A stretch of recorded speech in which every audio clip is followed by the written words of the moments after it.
और उनसे कहा कि यही तुम्हारा माबूद है, यही तुम्हें खाना देता है, यही तुम्हें पानी देता है, यही तुम्हारी हर जरूरतों को पूरा करता है।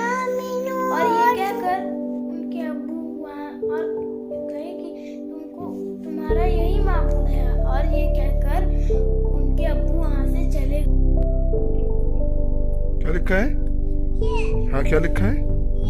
हाँ, बोले एक अच्छा बच्चा मेरा नाम रायदा रहमान है। मैं स्कूल, बोलिए, मैं स्कूल जाऊंगी।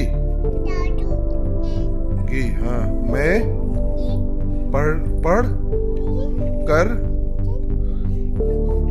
लीडर बनूंगी।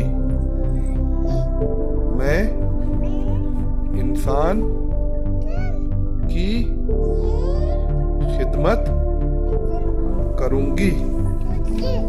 मैं एक अच्छा इंसान, बोलिए, इंसान बनूंगी।